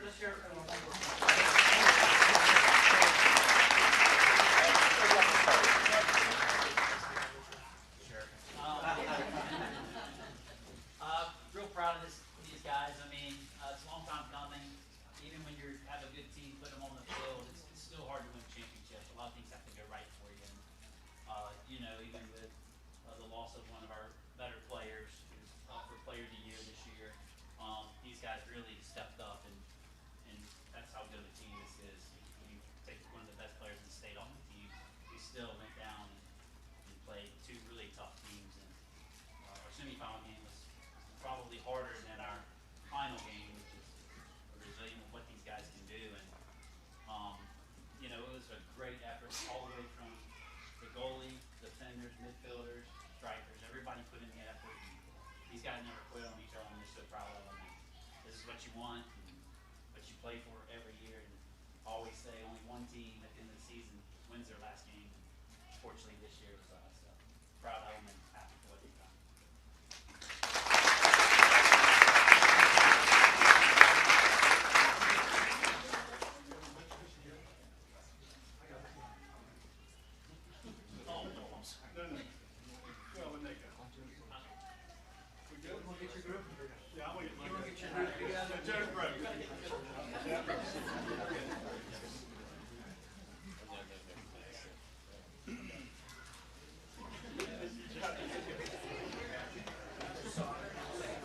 Thank you all for coming.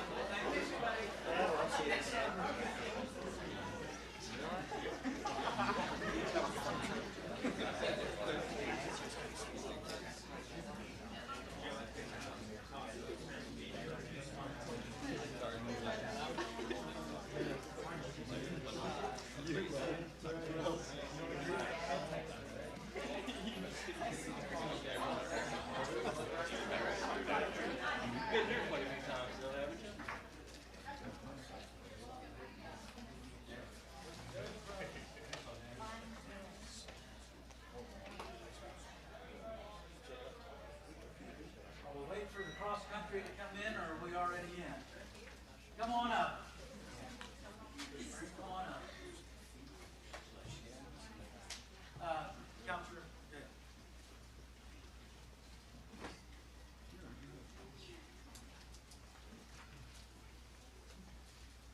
next is item 9-4, Bridgeport High School Girls Cross Country State Champions. Wow, good job, guys. Counselor Chris Kinney is going to do a little presentation for you, and then we'll get some pictures, and congratulations, guys. This one's near and dear to my heart. Coach Luch coached both of my kids, cross country and track. My son had the opportunity to take home a couple of state championships, and my daughter was lower down, but part of that team that was runner-up in 2018 that we'll mention here. So really proud of what you guys accomplished. We've seen the work that goes in to doing what you do. Like the shirts say, your guys' sport is other sports punishment, right? You guys know how to suffer more than that football team does. You guys know how to suffer more than the soccer team. So you guys put in a lot of good work and earned this.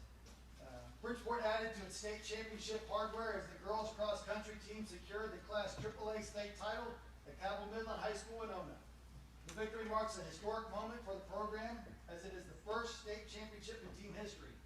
Prior to this year, the program's best finish was a runner-up placement in 2018. Bridgeport dominated the meet, finishing with 65 points.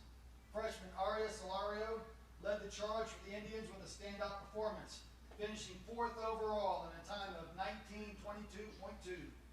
The next 3 Bridgeport runners crossed the line consecutively. Beth Dankowitz, 14th place, 20:55. Ashley McBrayer, 15th place, 20:56. Michaela DeMoss, 16th place, 21:04. Rounding out the scoring runners was Isla Tobri, who finished 20th overall with a time of 21:13.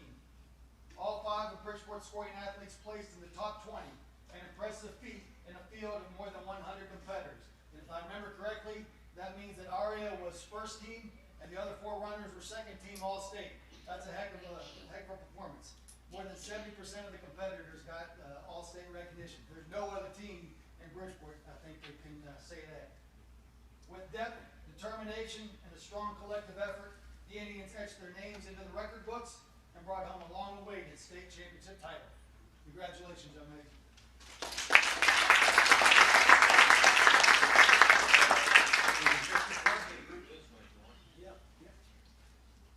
Tighten it up just a little bit.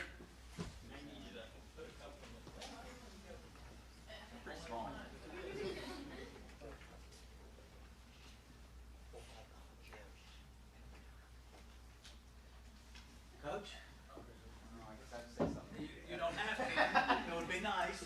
I'll give you a pin if you do.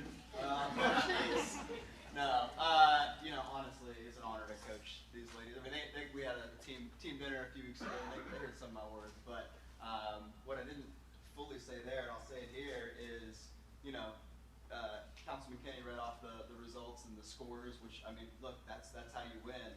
But I got to say, this team, all the way top to bottom, the work was there, the team camaraderie was there. Like, it doesn't happen, those top runners don't run that apart from everybody buying in, everybody getting better. Some of you, know who you are, improved a lot this fall. You dramatically outperformed maybe what you thought you could do, maybe what I thought you could do, which, as a coach, that's a coach's dream. And so, yeah, I mean, I'm just super proud of them. I get to run alongside them here and there and encourage them and whatnot, but man, they have to put in a lot of lonely miles. They got to put in a lot of time and a lot of dedication to doing something that it doesn't always get the recognition. So this is a super neat thing, and I'm super proud of these ladies. I know how you were running. You weren't running alongside them. You were running behind quite a few of them. Some of them, yeah. Coach, we're proud of them too. We're proud of you. So thank you guys for being here, and congratulations.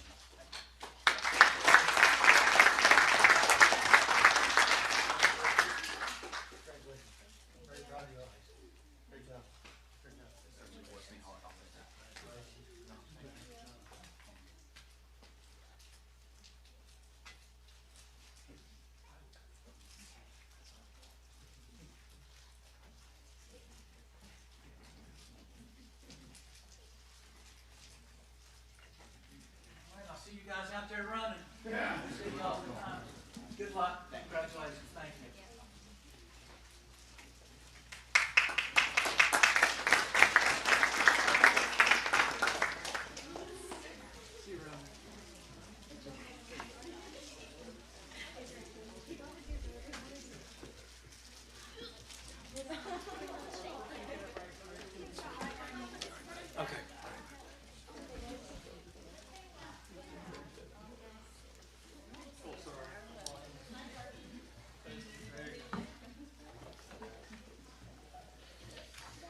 right, brings us to item 10, reports. There are none. Unfinished business, none. New business, public hearing for an ordinance adopting the City of Bridgeport, West Virginia Comprehensive Plan entitled 2026 Comprehensive Plan for the City of Bridgeport, Harrison County, West Virginia. I would suspect at this time we open up the public hearing for comments. Is there anybody here that would like to speak during the public hearing on the comprehensive plan? Yes. We just need a motion and a second to open it. Okay. To open the public hearing? Yes, please. Okay, thank you. Is there a motion to open the public hearing? Motion to open the public hearing. Is there a second? Second. Second. All in favor signify by saying aye. Aye. Any opposed, nay? Now the meeting is open. Is there any comments on the ordinance for the comprehensive plan? How many times do I have to call that? No? No. Okay. I mean, it's good if you call it once. Yeah. Would you like to speak on it? I just didn't know, we have our consultants here, Mhm. Benchmark Planning from Charlotte, and Mhm. they, whenever you all are ready, they can speak. They just have a brief presentation to give before the first reading of the ordinance. Okay, so John, would it be right for them to speak under the next agenda item as opposed to public hearing?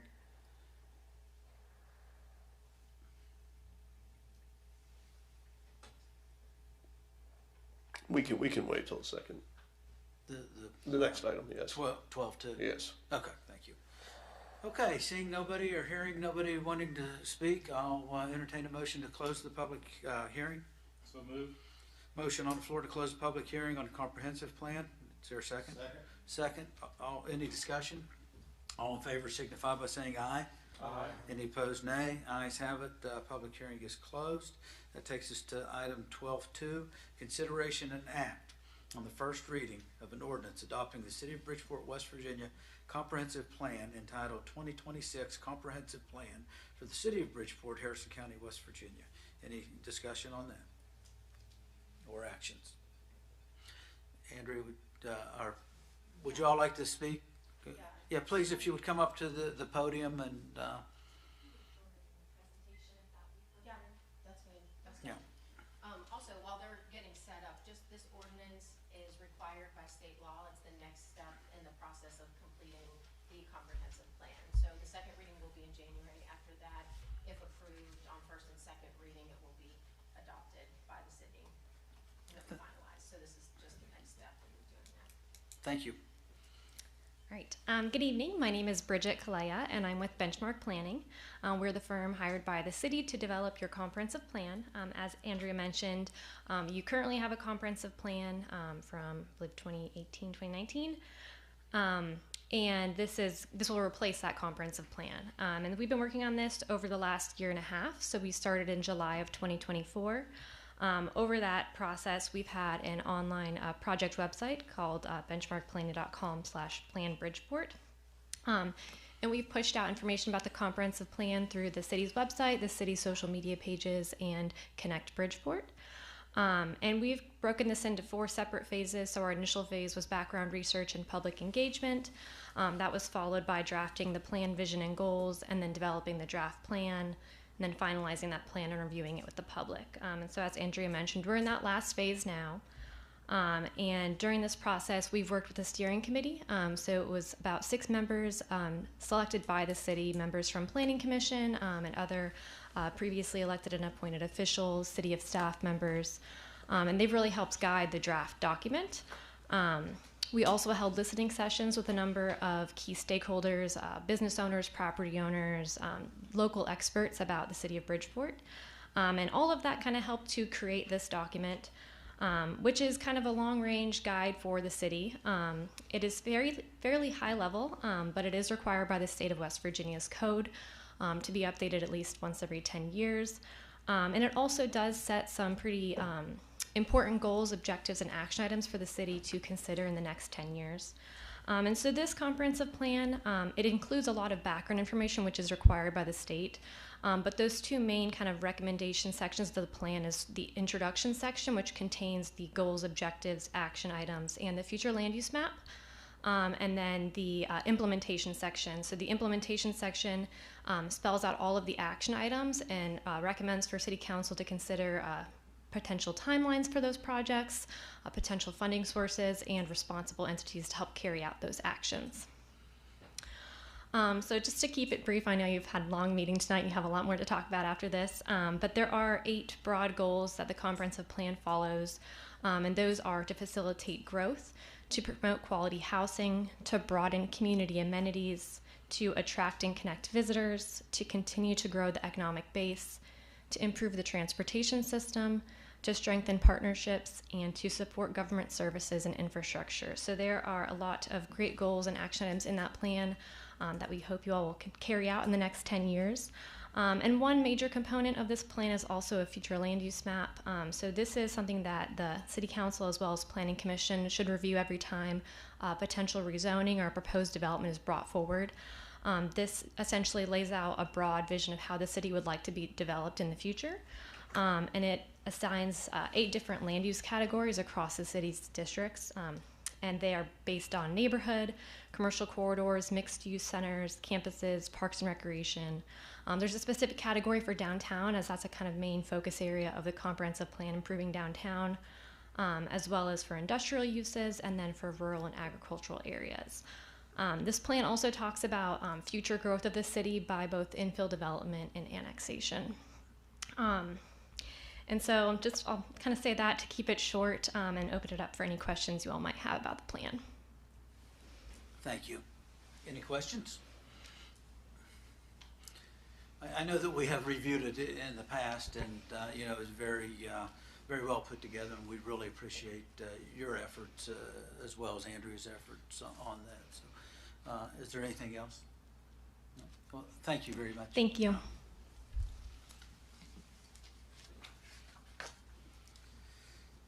Okay, any action on that item? So moved as read? Motion to move as read. Is there a second? Second. Motion second. Any discussion?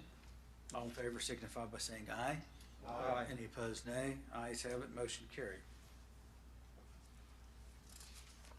Thank you, guys. And you don't have to stay if you don't want to. I don't know how exciting it'll be going forward. You're welcome to stay. All right, that takes us to 12.3. Consider an act on the first reading of an ordinance of the City Council amending, enacting, or reenacting Section 141.0 of the codified ordinances of the City of Bridgeport to revise the title of Assistant Fire Chief and replace it with the title Deputy Chief. Manager, I see that the fire chief's here, or you? Yeah. Speak on that. If our newly appointed fire chief would like to speak on the topic, I'll ask him to come over to the microphone here. Now, we were easy on you on the night that you got sworn in, but that doesn't happen all the time. It was brought to our attention when the ordinance was put into place. There was a little bit of confusion. Originally, it was supposed to be a deputy chief position. The job title had some deputy chief verbiage. It had some assistant chief verbiage. The ordinance said assistant chief. When we met with civil service, we went through all that. We had talked about the deputy chief position. Ultimately, there's really no big difference between the two positions. The only time, right now, we don't have assistant chiefs. If we put that deputy chief in there and at some point we would make our captains assistant chiefs, it would differentiate the rank structure and we wouldn't have any issues and we wouldn't have to go back and change anything else. So really this is just trying to clean it up and make it all look the same. So Chief, this is just a title change. You're not changing any of the substance of the duties or requirements or anything like that? There was some job description changes. The only thing that we did was there was 3 different places in the job description that had requirements. The requirements kind of went against each other in those 3 places, so we took all 3 out, made them into one, And the main change that we made was it was 7 years as a fire and EMS supervisory officer that met the Fire Commission standards of the state of West Virginia. The only reason for doing that was previously it said a captain with 3 years of experience. Our captains take off, our lieutenants act in that position, so that automatically makes them a supervisory officer.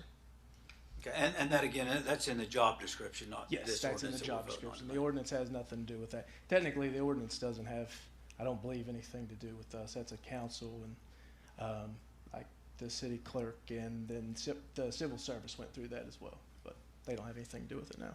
Thank you. All right. Any questions? Does this have anything to do with past discussions on assistant fire chief versus deputy chief? I know going back probably 10 years or so, there's been talks about this before and taking it out from civil service. That's already been done. That's all done. Yeah, This is purely just a title change. Yeah, I'd say 2.5, 3, maybe 2.5, 3 years ago is when it was all completed. It is not a civil service position. It falls just like the fire chief position. Okay, so all that stuff was resolved. Yeah, This nothing. is just pure title. It's completely cleaned up? title change. Okay. Nothing else changes. Good. Any other questions? Thank you, Chief. All right.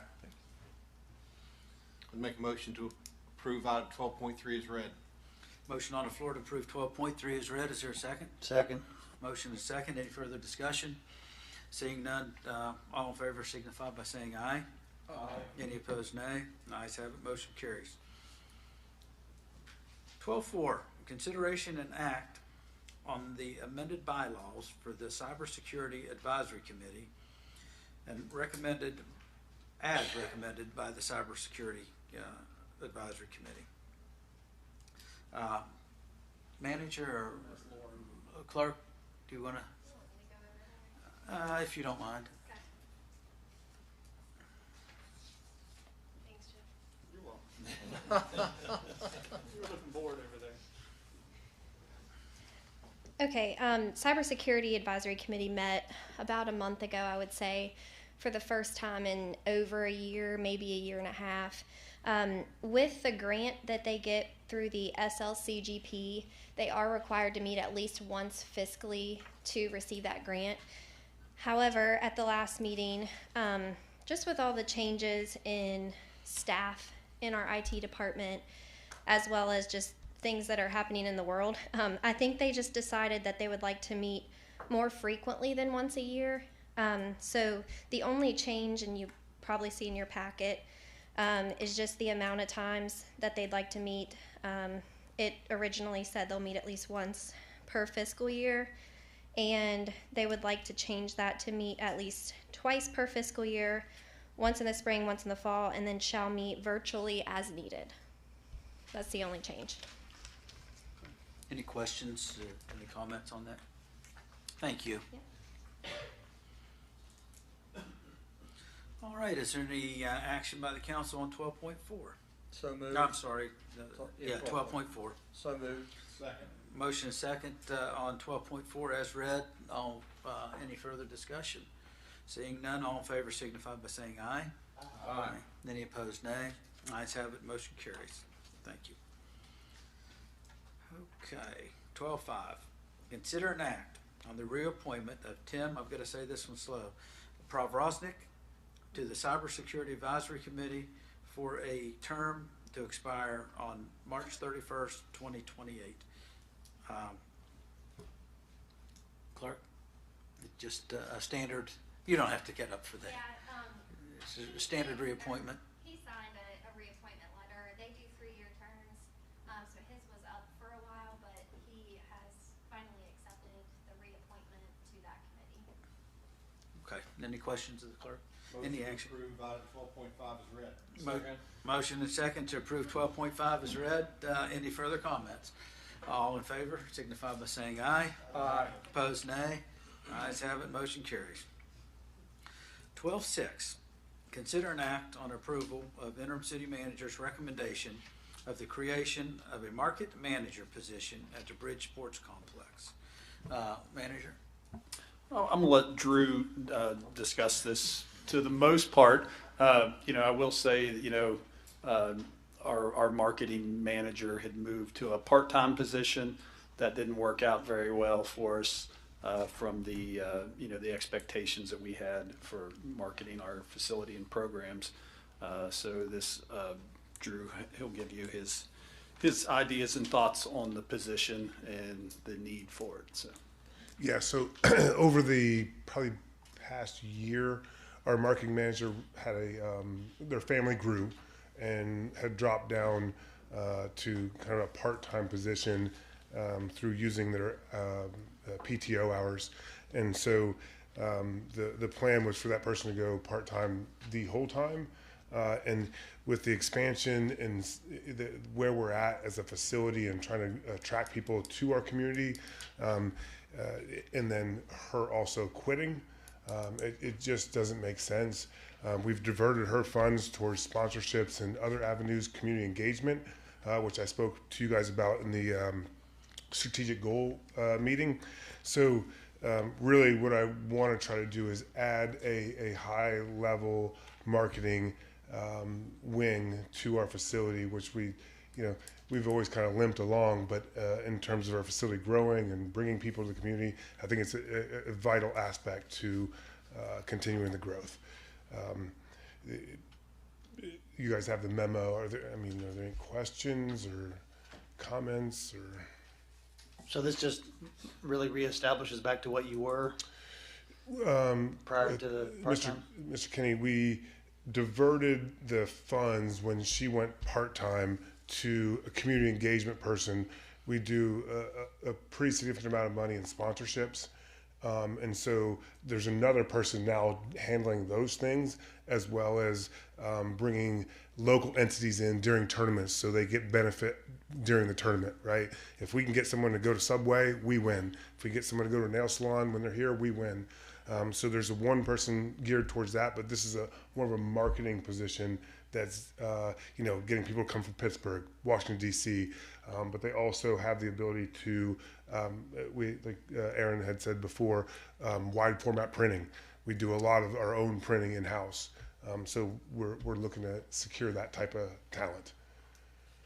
So on here you have the budget impact, but it just talks about getting rid of one part-time employee and putting a full-time employee in there with a budget, a salary range. But how does that fit in the current budget? Are there any changes that are going to have to happen to the current budget with this? You'd have to divert funds from our capital expenditure to the marketing department, but we're looking in the $40,000 range. Okay, and that's there. Our budget's a little bit more fluid. Yeah, their budget is way more fluid than a normal general fund budget. It's more of like an enterprise fund. So, any changes we do like this, does have, a slight impact on our bottom line of the performance of the facility. But, from membership and programming and things, we think this position will hopefully pay for itself through increased participation, increased revenues. Just so I understand, now this position was part-time. It was full-time. It was, and then we switched it a couple meetings ago. The person's family grew, they went to part-time. Okay. And then we've been bleeding with that. I don't want to say bleeding, but we've been doing with that for about a year. And then the person quit. And so we're trying to add that back to full-time. Yeah, as opposed to part-time. Cool. Thank you. Yeah, I would just make the comment, I think the position's critical. You look at the marketplace, you look at the competitors, you look at who the Bridge competes with drawing people into Bridgeport and Harrison County. There's other Bridge-type properties being planned within a 150-mile driving radius, and being top-notch marketing is going to be key. The space is getting very busy. Worth the investment. Yeah. Right. Yeah, and I agree with those sentiments, and you're right. There are, we get, our facility gets toured usually about once a week by other communities. They're looking to do something similar to us, and I think we as a city and as a staff have done a great job of trying to take that next step before we have to take the next step, or to always be looking forward to how we can improve. And and I think as you said, this is the bridge itself, if you add it to the existing rec complex properties and how much the city has invested in that into our community over the years, it makes perfect sense that we have a top-notch marketing department that really tries to, keep us on that cutting edge. So. It's close to $80 million. So are you hiring in-house or a specialized marketing degree, or? It would have to have marketing experience, marketing degree, as well as what do I want to say? Digital creation, content, social media, which we never had one person to do that. There's several talented people within our team that can do it, but aren't recognized for doing it. Right. Yeah. The job will be posted as normal. We think we have some staff that may apply for it, but we just want to get that top-notch talent in there. So. Okay. Anything else? All right. Any action on it? I'd like to make that motion to accept 12.6 as read. Motion to Second. motion and second to approve 12.6 as read. Any further discussion? All in favor signify by saying aye. Aye. Any opposed, nay? Ayes have it. Motion carries.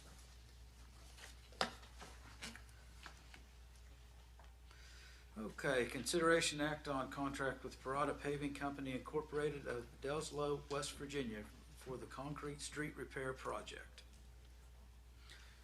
Manager? Yes, so this project went out through competitive bid. Thrasher Engineering was our engineer of record, and they handled the bid process, and they did give me back their certified bid tabs and everything. I have that here, and just received those today. So we do recommend we move forward with that. They were the lowest responsible bidder.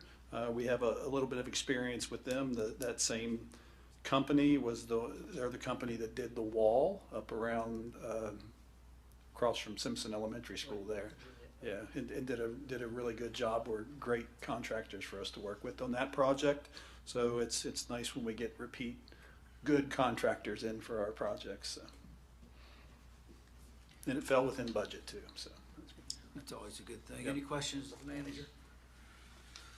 All right, any action? So moved. Motion to approve 12.7 as read. Second. And second.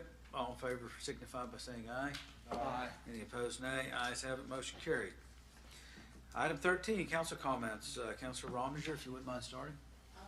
Just to reiterate, light up night this Thursday. I believe today's count, we're close to 50 booths. So the weather looks nice and cold, if that's what we're looking for. So it should be a great evening. Grade school choirs, high school choirs, jazz bands. I think we have 5 or 6 performers. So everyone come out from 6 to 8 on Thursday, please. Thank you. Councilman Kinney.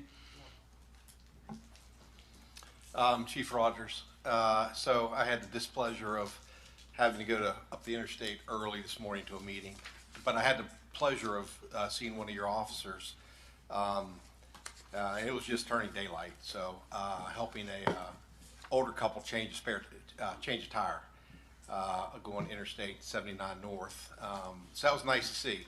It wasn't Dan Ridge towing. It wasn't a courtesy vehicle, but it was young, real slender officer. So very well done. Thank you. Councilman Burton. Good. We'll start at the end and come back. Councilman Campbell. I thank you guys from the Little League coming out. Good discussion. See where this all goes. Light up night and then parade Saturday. Is that right? Yes. 10 a.m. Light up nights Thursday. Thursday and the parade on Saturday. So busy week. Thank you, Recorder Murray. Thank you guys for coming in for the Little League. I think we made some progress, and I think we got it going in the right direction. Yep, and I'll just close out on that same note. I think we made some progress. I encourage, the manager and the council, let's not leave that building vacant when we can serve our citizens. So I think there's a resolution to be found. So hopefully we could do that. We could do that quickly and efficiently and effectively. So with that, I'll call for a motion for adjournment. So moved. Motion to adjourn. So moved. Motion and second to adjourn. All in favor signify by saying aye. Aye. Any opposed, nay. Meeting adjourned. Good meeting.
Seems like you said something.